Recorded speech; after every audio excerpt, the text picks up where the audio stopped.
Hermanos, muy buenos días, un feliz sábado a todos ustedes. Ya casi culminando el mes de febrero del 2021. Vamos a hacer hoy día la tercera y última parte del capítulo 19 del libro El Gran Conflicto, que se titula Una profecía significativa. La primera parte que vimos, para hacer recordar, fue justamente la historia inicial de Guillermo Miller. La segunda parte fue William Miller y los 2300 años. Y ahora esta tercera parte es justamente el desenlace. ¿Cuál fue la reacción al mensaje de William Miller? ¿No? El tema se titula Los burladores. Pero antes vamos a comenzar con una oración pidiendo la bendición divina. Querido Padre Celestial, bendice, Señor, el mensaje del día de hoy, del tema Los burladores, para poder comprender las cosas que sucedieron hace casi 2 siglos y cómo se vuelve a repetir en esta última etapa de la historia de este mundo. Ayúdanos, Señor, que tu Santo Espíritu nos dé entendimiento y sabiduría para comprender y nosotros, Señor, hacer cambios en nuestras vidas. Te lo suplicamos de estos favores en el nombre de Jesús. Amén. Muy bien, entonces una profecía significativa, Conflicto de los Siglos, capítulo 19, la tercera parte, los burladores. Entonces, continuamos. En 1833, 2 años después de haber iniciado William Miller a presentar en público las pruebas de la próxima venida de Cristo, apareció la última de las señales que habían sido anunciadas por el Salvador como precursora de su segundo advenimiento. Jesús había dicho en Mateo 24:29 que las estrellas caerán del cielo, ¿no? Y el profeta Juan, al recibir también la visión de las escenas que anunciarían el día de Dios, declara en el libro de Apocalipsis de la misma forma, en Apocalipsis capítulo 6, versículo 13, ¿no?, que las estrellas del cielo cayeron sobre la tierra como la higuera echa sus higos cuando es movida por un gran viento. Entonces, literalmente esta profecía se cumplió de modo sorprendente y pasmoso con la gran lluvia meteórica del 13 de noviembre de 1833, a 11 años del 1844. Entonces, fue el más dilatado y admirable espectáculo de estrellas fugaces que se hayan registrado en la historia. Pues sobre todos los Estados Unidos, ¿no?, sobre todos los Estados Unidos, el firmamento entero estuvo entonces durante horas seguidas una conmoción ígnea. Entonces vemos, a esto científicamente se lo llama el tormenta Leónidas, o tormenta Leónidas, ¿no? La caída de estrellas fugaces, ¿no? Bueno, dice acá, no ha ocurrido jamás en este país de los Estados Unidos, ¿no?, desde el tiempo de los primeros colonos, un fenómeno celestial que despertara tan grande admiración entre unos, ni tanto terror ni alarma entre otros. Su sublimidad y terrible belleza quedan aún grabadas en el recuerdo de muchas personas, ¿no? Jamás cayó lluvia más tupida que esa en que cayeron los meteoros hacia la tierra. Al este, al oeste, al norte y al sur era lo mismo. En una palabra, todo el cielo parecía en conmoción. El espectáculo hacía manera de fuegos artificiales, ¿no? Tal como está descrito en el diario del profesor Silliman, fue visto por toda la América del Norte, desde las 2 de la madrugada hasta la plena claridad del día, hasta las 6 de la mañana, ¿no? En un firmamento perfectamente sereno y sin nubes, todo el cielo estuvo constantemente surcado por una lluvia incesante de cuerpos celestes que brillaba de modo deslumbrador. Ahí está. Pero también hubo 2 hechos, ¿no? En 1799 hubo casi parecido también la lluvia de fuego, ¿no? Y en 1833 también se repitió lo mismo, ¿no? Tormenta Leónidas, ¿no?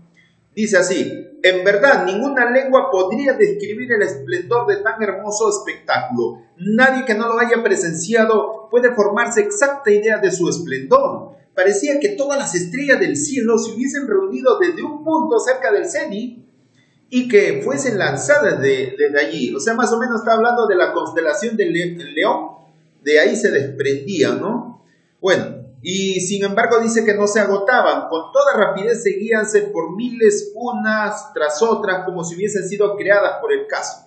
Eso lo dice justamente una revista cristiana, ¿no? Del 13 de diciembre de 1833, ¿no? Un mes después, ¿no? Dice, es imposible contemplar una imagen más exacta de la higuera que deja caer sus higos cuando es sacudida por un gran viento. Entonces, justamente debido a este fenómeno, ya William Miller estaba más seguro de que Cristo iba a venir en el año 1844, porque esta señal es previa al acontecimiento de la segunda venida de Cristo.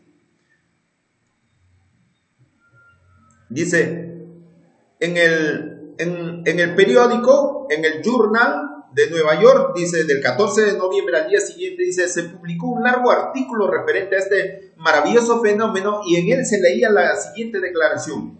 Supongo que ningún filósofo ni erudito ha referido o registrado jamás un suceso como el de ayer por la mañana. Hace 1800 años un profeta lo predijo con toda exactitud, o sea, se está refiriendo al profeta Juan. Si entendemos que las estrellas que cayeron eran estrellas errantes o fugaces, que es el único sentido verdadero y literal. Entonces, así se realizó la última de las señales de su venida, acerca de las cuales Jesús había dicho a sus discípulos, cuando viereis todas estas cosas, sabed que está cercano a las puertas. Pero también hay que entender, cercano a las puertas, no solamente su segunda venida. Cercano a las puertas quiere decir que también se abría una nueva puerta. Nos referimos a la puerta del segundo salón. El santuario celestial tiene dos salas, el lugar santo y el lugar santísimo. Justamente estaban las puertas de que se iba a cerrar la primera puerta del lugar santo y se abriría la puerta del lugar santísimo en el cual Cristo iba a entrar justamente, ¿para qué? Para oficiar por última vez, ¿no? En el santuario celestial. Entonces sabe que está cercano a las puertas. O sea, no hay que confundir. Después de estas señales, Juan vio que el gran acontecimiento que debía seguir consistía en que el cielo desaparecía como un libro cuando es enrollado, ¿no? Mientras que la tierra era sacudida, las montañas, las islas eran movidas de sus lugares y los impíos aterrorizados trataban de esconderse de la presencia del Hijo del Hombre. Claro, esa es la secuencia que sigue a la segunda venida de Cristo, ¿no? Cuando en el libro Apocalipsis justamente describe ese texto, ¿no? De la caída de las estrellas, ¿no?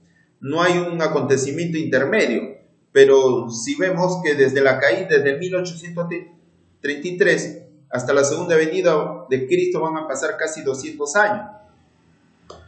Entonces, por eso que William Miller creía de que ya pues, Cristo iba a venir en 1844, pero se estaba obviando la purificación del santuario.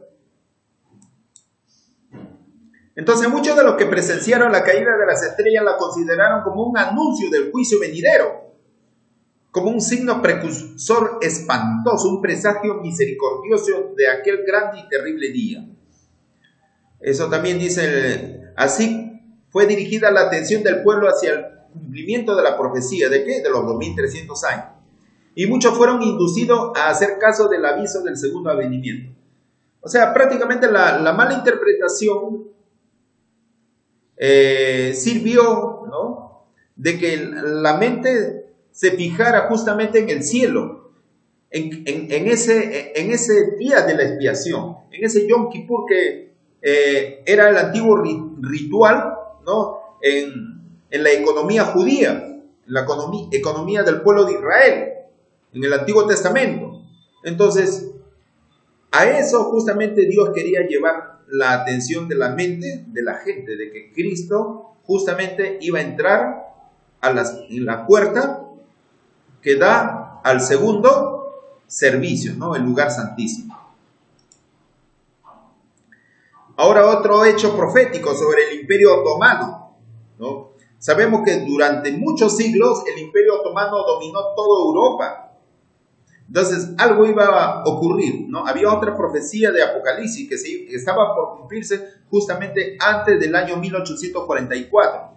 Dice, en 1840 otro notable cumplimiento de la profecía despertó interés general.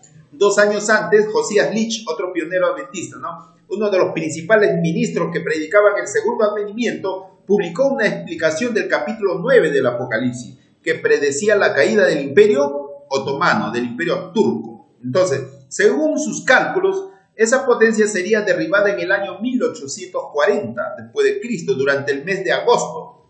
Y pocos días antes de su cumplimiento escribió, admitiendo que el primer periodo de 150 años se había cumplido exactamente antes de que Deacocés subiera al trono con permiso de los turcos y que los 391 años y 15 días comenzaran a terminar el primer periodo, terminarán el 11 de agosto de 1840.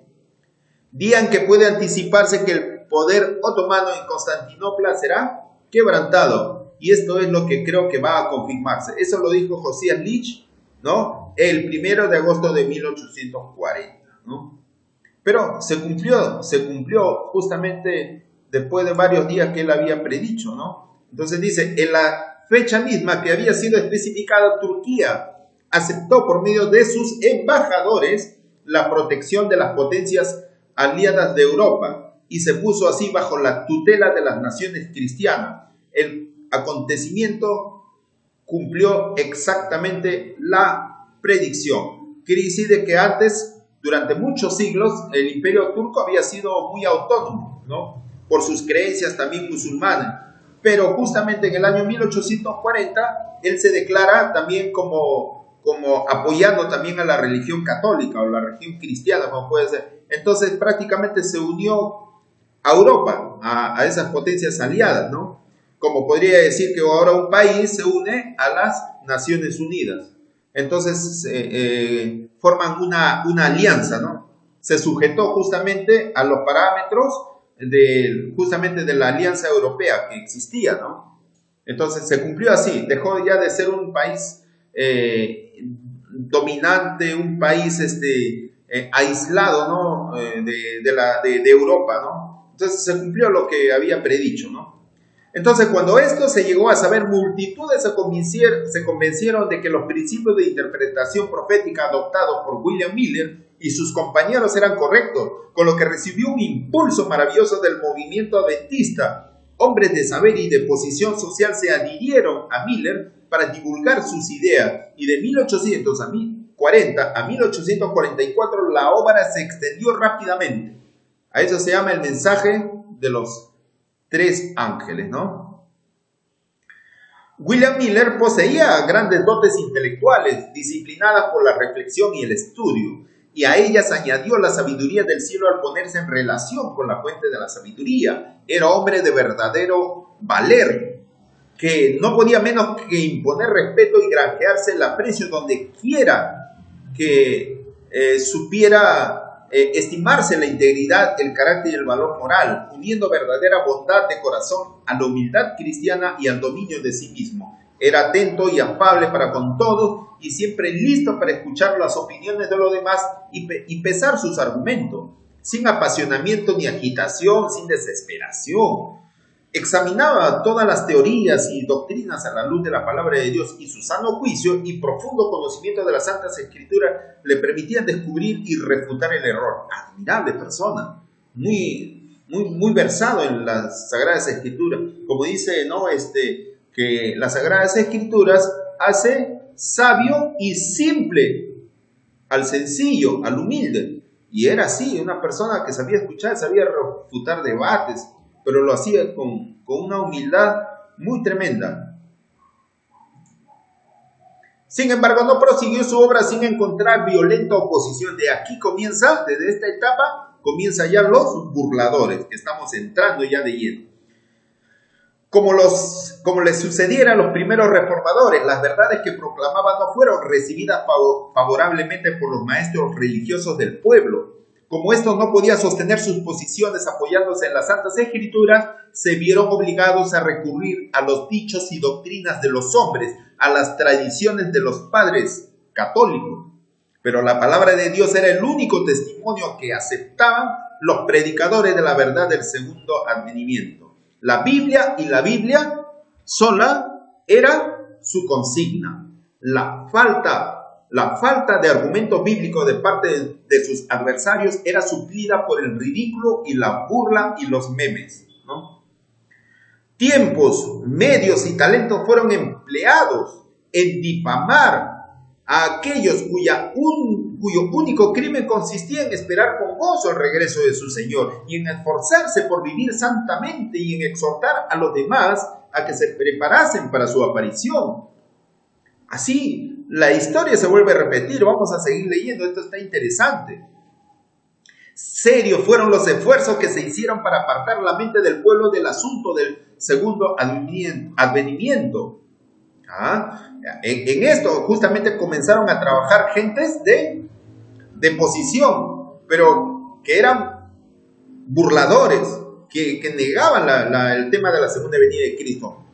Dice, se hizo aparecer como pecado, como algo de que los hombres debían avergonzarse, el estudio de la profecía referente a la venida de Cristo y al fin del mundo. O sea, se enseñaba a la gente que eso no se tomara en cuenta y que aquel que lo estudiase o divulgase que Cristo va a venir en el año 1844 era pecado y que era algo descabellado, ¿no? Entonces, así los ministros populares socavaron la fe en la palabra de Dios, sus enseñanzas volvían incrédulos a los hombres y muchos se arrogaron la libertad de andar según sus impías pasiones. Luego los autores del mal echaban la culpa de él a los adventistas. ¡Qué tremendo, hermano! La historia se vuelve a repetir a los que pregonamos los 6,000 años de historia de este mundo y Cristo viene.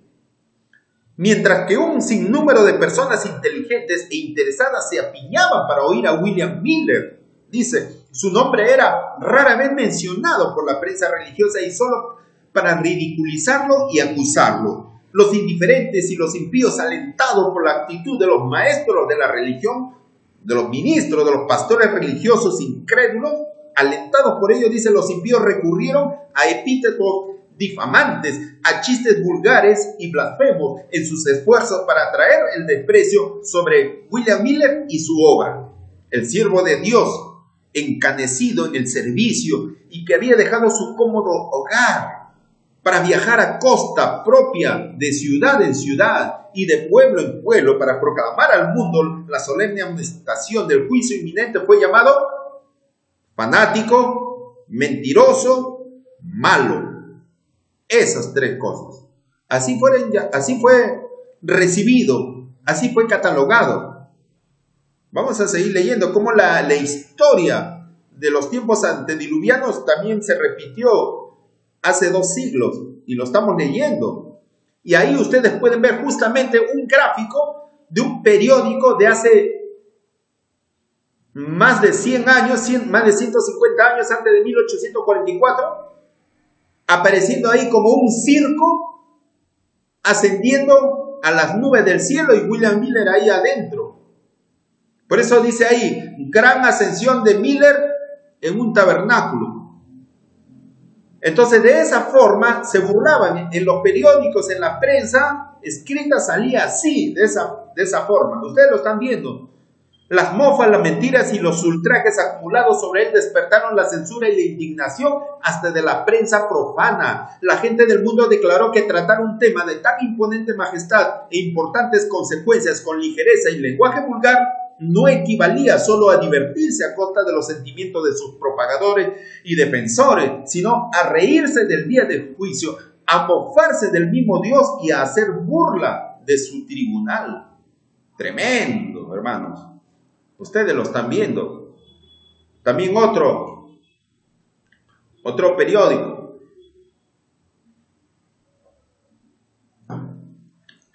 El instigador de todo mal no trató únicamente de contrarrestar los efectos del mensaje del advenimiento, Satanás, sino de destruir al mismo mensajero. Miller hacía una aplicación práctica de la verdad bíblica a los corazones de sus oyentes, reprobando sus pecados y turbando el sentimiento de satisfacción de sí mismo, y sus palabras claras y contundentes despertaron la cólera, la animosidad de estas gentes burladores. La oposición manifestada por los miembros de las iglesias protestantes evangélicas, contra su mensaje, alentaba a las clases bajas a ir aún más allá. Y hubo enemigos que conspiraron para quitarle la vida a su salida del local de reunión. Planificaron matarle a William Miller. Pero hubo ángeles guardianes entre la multitud, y uno de ellos, bajo la forma de un hombre, tomó del brazo de William Miller, del siervo del Señor, y lo puso a salvo del populacho furioso del pueblo. Su obra no estaba aún terminada, y Satanás y sus emisarios se vieron frustrados en sus planes. Así es. Siguen los periódicos, ¿no? A pesar de toda oposición, el interés en el movimiento adventista siguió en aumento. De decenas y centenas, el número de los creyentes alcanzó a miles. Las diferentes iglesias se habían acrecentado notablemente, pero al poco tiempo el espíritu de oposición se manifestó contra los conversos ganados por William Miller, y las iglesias empezaron a tomar medidas disciplinarias contra ellos. Esto indujo a Miller a instar a los cristianos de todas las denominaciones a que si sus doctrinas eran falsas, se los probaran por medio de las escrituras. Así es.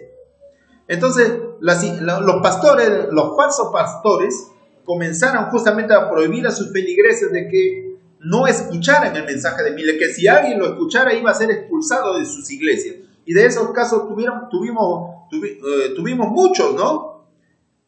Ellen White y toda su familia fueron sacados prácticamente de la iglesia metodista. Jaime White también, varios. Pero el mensaje iba creciendo. Entonces salió otro publicado en un periódico, esto sí era muy bueno, ¿no? Fin del mundo, octubre 22 de 1844, así ya se publicaba de esa forma, ¿no? Entonces dice, ¿qué hemos creído? Decía William Miller, que no nos hayan sido ordenados creer por la palabra de Dios, que ustedes mismos reconocen como regla única de nuestra fe y de nuestra conducta. ¿Qué hemos hecho para que se nos arrojasen tan virulentos cargos y diatribas desde el púlpito y la prensa, y para dar un motivo para excluirnos a nosotros los adventistas de vuestras iglesias y de vuestra comunión? Si estamos en el error, os ruego nos enseñéis en qué consiste nuestro error. Probádnoslo por la palabra de Dios. Harto se nos ha ridiculizado, decía Miller, pero no será eso lo que pueda jamás convencernos de que estemos en error. La palabra de Dios sola puede cambiar nuestro modo de ver. Llegamos a nuestras conclusiones después de madura reflexión y de mucha oración. A medida que veíamos la evidencia de las escrituras, se había cumplido la caída de las estrellas, se había cumplido lo del imperio turco, y todas las señales se habían cumplido, y el cálculo histórico y profético de los 2300 años estaban bien estudiados, que terminaban en 1844, y la palabra de Dios no fallaba, y contra eso justamente se burlaba. No se repite ahora lo mismo que cuando, mediante las Sagradas Escrituras, mediante el libro de Génesis, se saca calculando mediante la genealogía de Adán, la genealogía de Set después del diluvio, los años de los reyes de Judá y todos los grandes hechos. 4000 años desde la creación hasta el nacimiento de Cristo. Y los 33 años y medio desde el nacimiento de Cristo hasta el año 31 después de Cristo. Y desde el año 31 hasta el año 2031, otros 2000 años. Y así la tierra cumple 6000 años de historia del pecado y Cristo viene. ¿No se burlan acaso del mensaje del advenimiento de Cristo tan igual como se burlaron los profanos cristianos en el tiempo de Guillermo Miller, como en el tiempo antediluviano con Noé? Es interesante, la historia se vuelve a repetir. Siglo tras siglo, las amonestaciones que Dios dirigió al mundo por medio de sus siervos fueron recibidas con la misma incredulidad y falta de fe. Cuando la maldad de los antediluvianos le indujo a enviar el diluvio sobre la tierra, les dio primero a conocer su propósito para ofrecerles oportunidad de apartarse de sus malos caminos. Miren, escuchen lo que dice acá, escuchen con mucho cuidado. Durante 120 años oyeron resonar en sus oídos la amonestación que los llamaba al arrepentimiento no fuese que la ira de Dios los destruyese. Durante 120 años hubo una profecía de tiempo que lo dice el libro Génesis capítulo 6, versículo 3.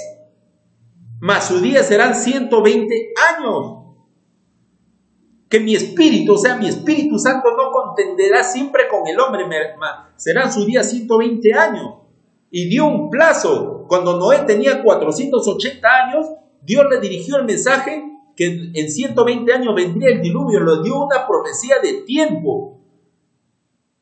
Que en 120 años tenía que amonestar al mundo de que venía un diluvio y que en 120 años justamente tenía que construir el arca. Y justamente el arca, que ha sido una obra muy difícil de hacerlo, justamente en el año 120 termina de golpear la última madera con el martillo para terminar de construir el arca de Noé. Así preciso, una profecía de tiempo, le dio 120 años y se cumplió.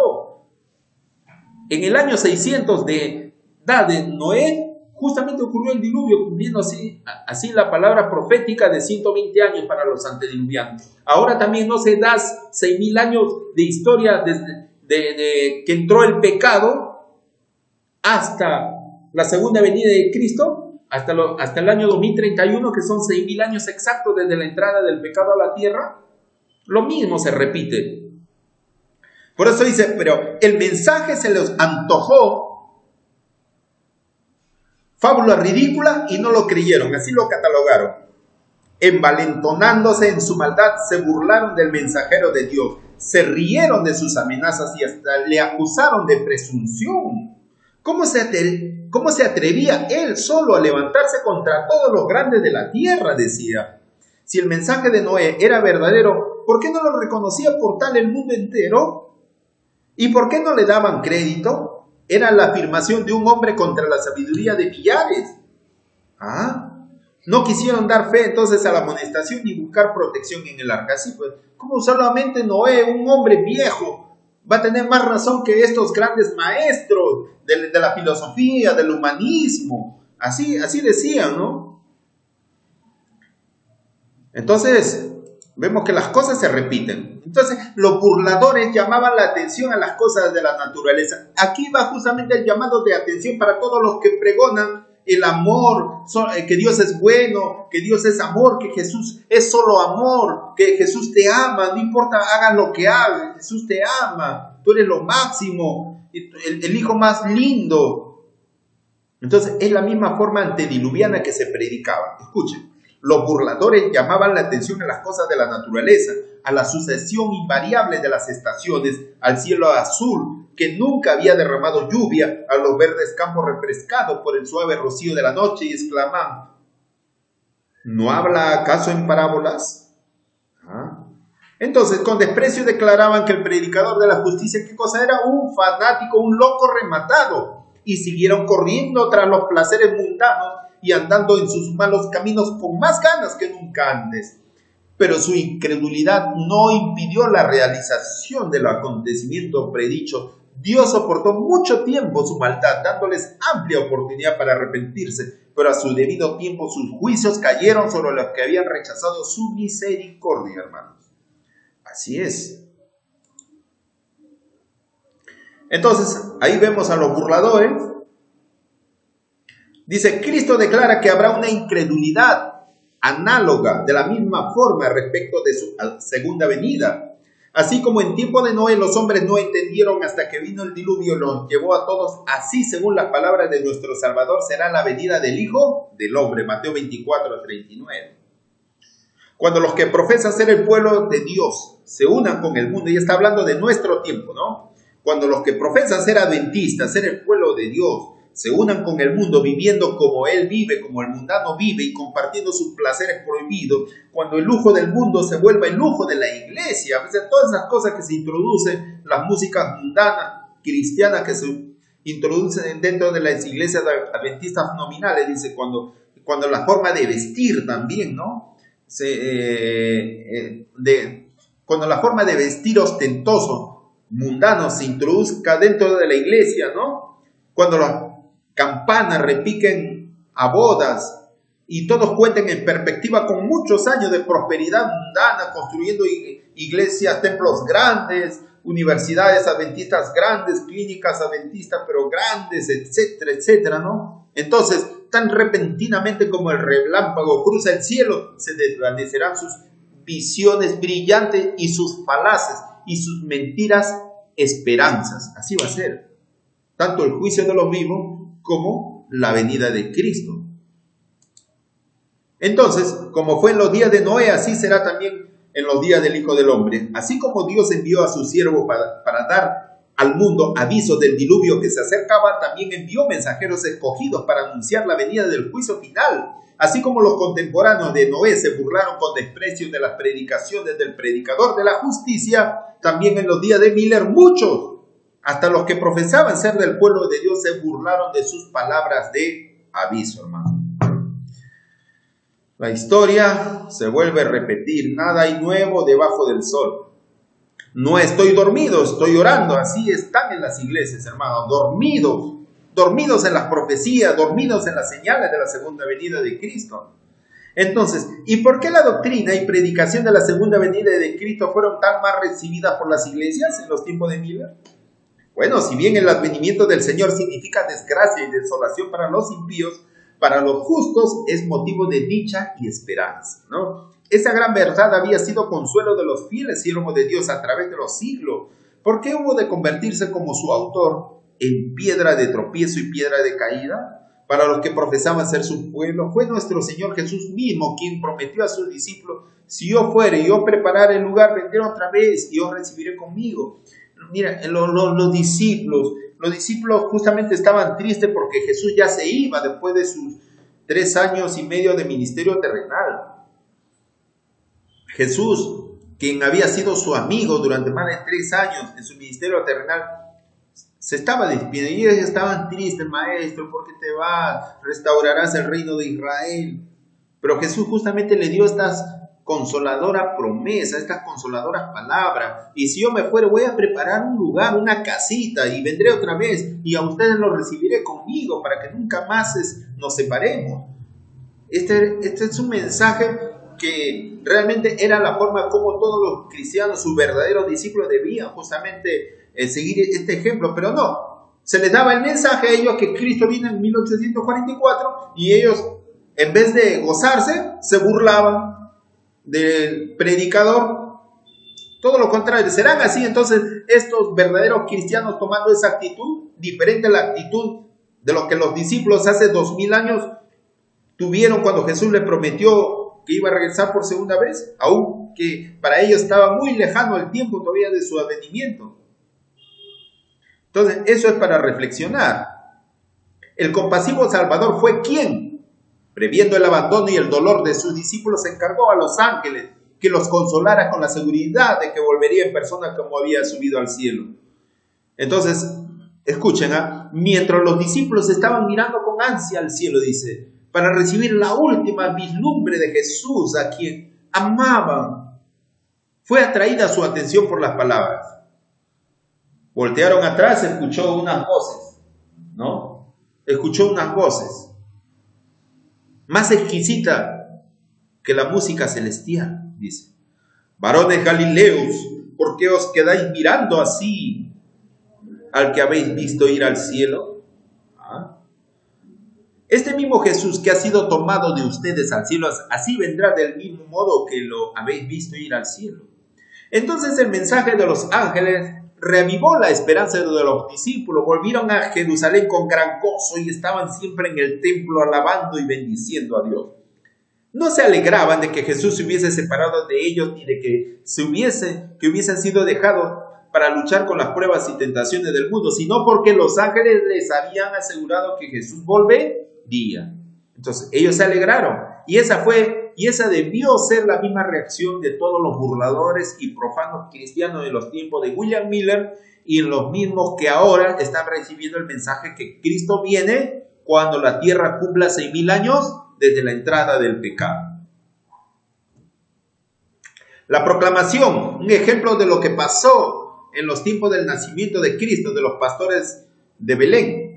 La proclamación de la venida de Cristo debería ser ahora lo que fue hecha por los ángeles a los pastores de Belén, es decir, buenas noticias de gran gozo. Los que aman verdaderamente al Salvador no pueden menos que recibir con aclamaciones de alegría el anuncio fundado en la palabra de Dios de que aquel en quien se concentra sus esperanzas para la vida eterna volverá. No debe ser insultado, despreciado y rechazado como en su primer advenimiento, sino con poder y gloria para redimir a su pueblo. Son aquellos realmente, escucha lo que dice aquí justamente de las personas burladoras. Son aquellos que no aman al Salvador, quienes desean que no regrese. Y no puede haber prueba más concluyente de que las iglesias se han apartado de Dios que la irritación y la animosidad despertada por este mensaje celestial. Así es. Entonces, los que dicen que el día y la hora nadie lo sabe, simplemente no aman al Salvador. Eso es más claro y más cierto, ¿no? Los que aceptaron la doctrina del advenimiento vieron la necesidad de arrepentirse y humillarse ante Dios. O sea, hay un grupo de personas que sí aceptaron, un grupo de adventistas. Entonces, muchos habían estado dudando mucho tiempo entre Cristo y el mundo.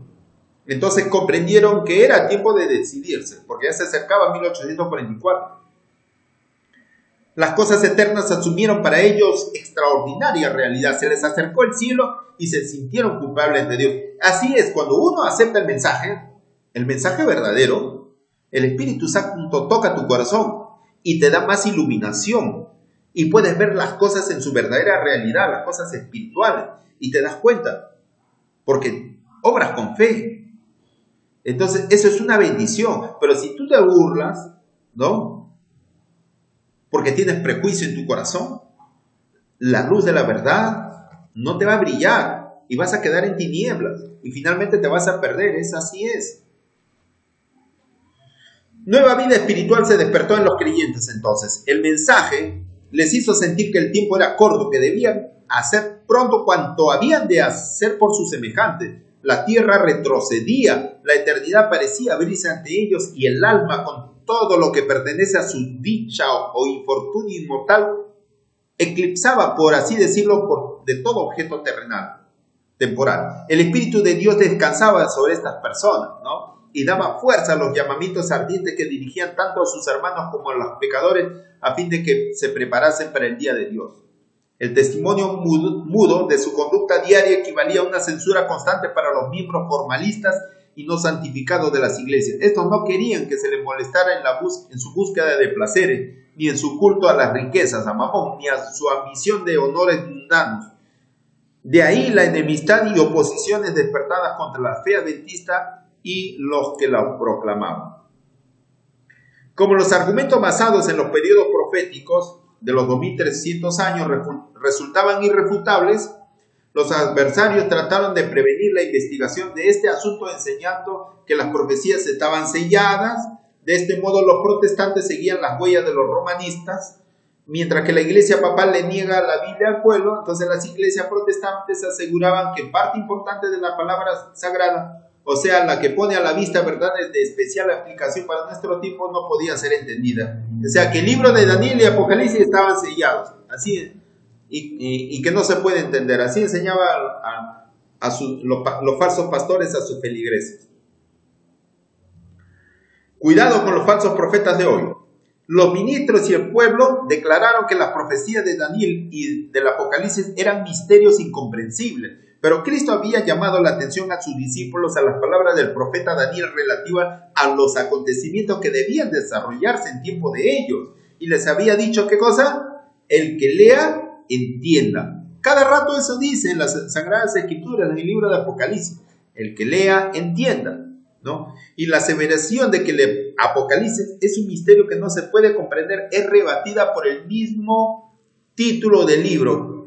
¿Cómo se titula el libro de Apocalipsis? ¿Cómo se titula el libro de Apocalipsis? El Apocalipsis de San Juan, ¿cómo se titula? Se titula Revelación. Y así lo describe en el versículo 1, la revelación de Jesucristo que Dios le dio. Con eso comienza el libro de Apocalipsis. Entonces no puede ser un libro oscuro, un libro que no se puede entender, un libro misterioso. Dice la revelación. ¿Qué es revelar? Dar a conocer una cosa. Entonces, bienaventurado el que lee y los que oyen las palabras de esta profecía y guardan las cosas y en ella escrita, porque el tiempo está cerca. Entonces, si fuera un misterio, nuestro Dios se hubiera ahorrado un tiempo de no darnos el libro de Apocalipsis. Entonces el profeta dice, bienaventurado el que lee, o sea, bendecido el que lee. Hay quienes no quieren leer, la bendición no es para ellos, si no quieren leer, no quieren estudiar las profecías, simplemente la bendición no es para ellos, solamente para los que lo estudian, los que oyen. Entonces, hay algunos también que se niegan a oír cualquier cosa relativa a las profecías. Dicen, no, eso asusta, sí dicen, ¿no? Los pastores son especialistas en decir eso, no, que en Apocalipsis no lo digas a la iglesia, sino se van a asustar y van a ir a Dios por miedo y no por amor. Háblale sobre Mateo 6, ¿no? Jesús, la oración, la bienaventuranza del monte de los olivos, eso nomás prediquen, ¿no? Ilustraciones. Entonces dice, muchos se niegan a tomar en cuenta las amonestaciones e instrucciones contenidas en el Apocalipsis. Ninguno de ellos tiene derecho a la bendición prometida entonces. Todos los que ridiculizan los argumentos de la profecía y se burlan de los símbolos dados solemnemente en ella, todos los que se niegan a reformar sus vidas y a prepararse para la venida del Hijo del Hombre no serán bendecidos. Ante semejante testimonio de la inspiración, ¿cómo se atreven los hombres a enseñar que el Apocalipsis es un misterio fuera del alcance de la inteligencia humana? Es un misterio revelado, un libro abierto. El estudio del Apocalipsis nos lleva a las profecías de Daniel también. Y ambos libros contienen enseñanzas de suma importancia, dados por Dios a los hombres acerca de los acontecimientos que han de desarrollarse al fin de la historia de este mundo. A San Juan le fueron descubiertos cuadros de la experiencia de la iglesia que resultaban de interés profundo y conmovedor. Vio las circunstancias, los peligros, la lucha y la liberación final del pueblo de Dios.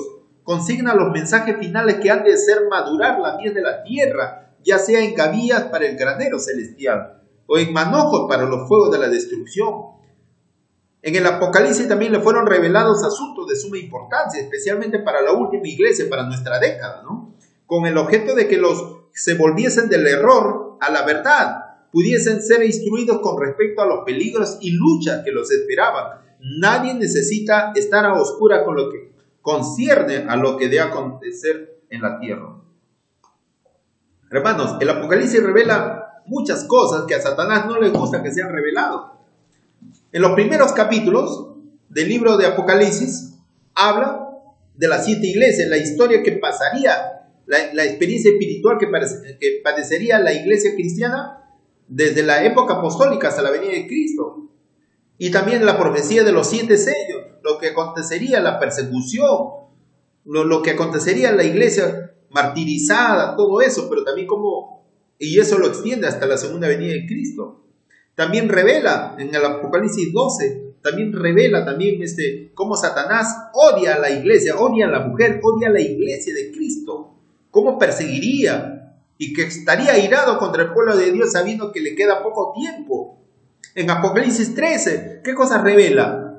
Las 2 bestias, el papado romano y Estados Unidos, la marca de la bestia. En Apocalipsis 14, ¿qué revela? El mensaje de los 3 ángeles, un mensaje de juicio.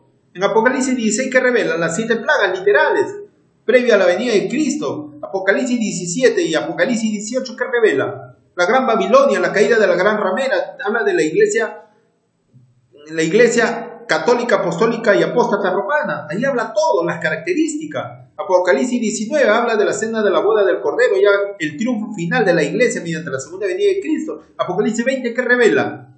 El milenio de paz en el cielo. Y acá, Satanás con sus ángeles caídos por 1000 años acá atado en la tierra, sin poder salir a otros mundos a engañar. Apocalipsis 21 y 22 habla de la Nueva Jerusalén y el reino de Dios. Todo es un libro revelado, hermanos. Por eso es que debemos estudiar. ¿Por qué existe pues esta ignorancia general acerca de tan importante porción de las escrituras de las que ahorita los estuve mencionando en forma resumida?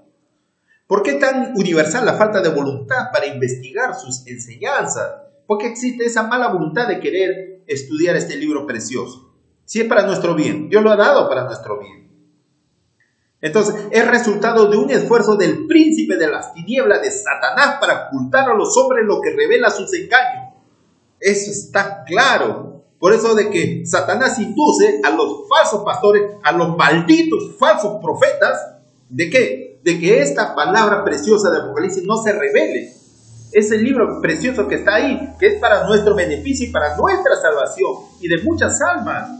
Satanás es el instigador de todas aquellas personas que justamente quieren hacer dañar, hacer perder almas por toda la eternidad. Tal ha sido justamente su trabajo durante todas las épocas. Satanás es un león rugiente que no para de estar despierto, nunca duerme.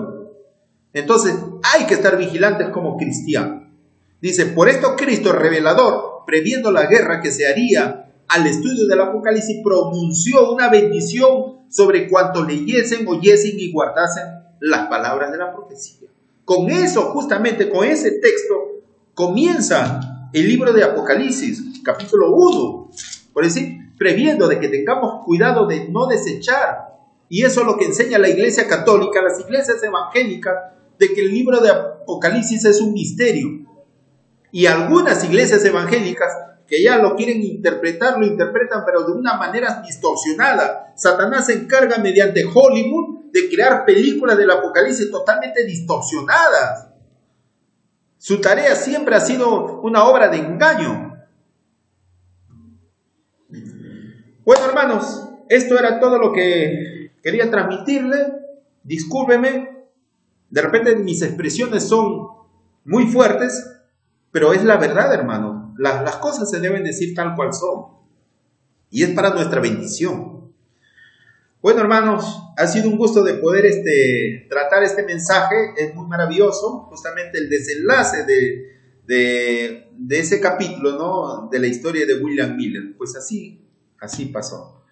Las cosas se vuelven a repetir y bueno, vamos a terminar con una oración y pidiendo la bendición a nuestro Padre Dios. Gracias, querido Padre Celestial, por este estudio precioso de lo que pasó, Señor. Muy triste realmente, porque muchas almas de aquella época se han de perder. Y como ahora también, Señor, que se burlan de la proximidad de tu venida. Ayúdanos, Señor, a poder seguir difundiendo este mensaje, dando fuerza espiritual para seguir adelante a pesar de toda adversidad. Te pedimos una bendición para todos los que oigan este mensaje y todos los que estudien tu palabra, Señor. Una bendición para el ministerio del Cuarto Ángel y para todas las personas, Señor, que mediante redes sociales escuchan y comparten tu palabra. Una bendición en el nombre de Jesús, te lo pedimos. Amén. Un feliz sábado. Dios le bendiga bastante a ustedes.